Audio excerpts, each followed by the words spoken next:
Der Schors an und für sich wird er in der Gesellschaft nicht so als sittliche Geste vor die Umleid wahrgenommen.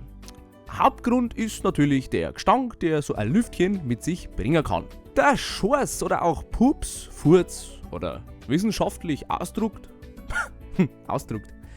Flatulenz ist laut Wikipedia eine verstärkte Entwicklung von Bohrgasen im Magen oder Darm und das rektale Ausstoßen oder Entweichen von selbigen.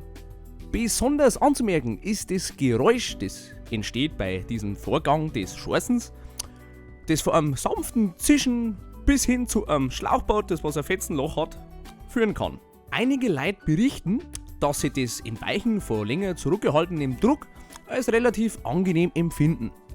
Jedoch ist hier Vorsicht geboten. Wenn man die Situation unterschätzt, kann es passieren, dass man ungewollt ein Stückel Arschanaconda durch den dicht gewebten Untergrund der Unterhosen druckt. Oder mit anderen Worten, man scheißt in die Hosen. Tja, und dann ist halt Alles voll! Alles ist voll! dass so ein Furz stinken kann. Das ist jedem bekannt. Aber man kann durch ausgewählte Nahrungsmittel den Stinkfaktor drastisch beeinflussen. Klassisches Beispiel wäre hier der sogenannte Eierschors. Aber lasst euch von einem Professor Dr. D. Lirium sagen, eine bewährte Mischung aus 10 dunkle Weizen, mehrere Portionen Kackbraute mit viel Zwiebeln und den ein oder anderen Schnaps eventuell. Und aus eurem Allerwertesten wird am nächsten Morgen eine regelrechte Wunderwaffe.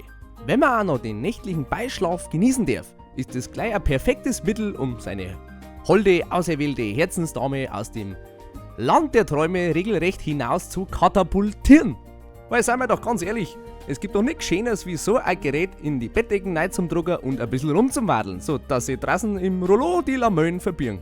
Ja, dann bedanke ich mich fürs Zuschauen und Zuhören. In erster Linie, wie gesagt, wenn das Arschel brummt, ist das Herzl gesund. Mit diesen Worten, pfiat euch alle, schlaft's nackert, servus.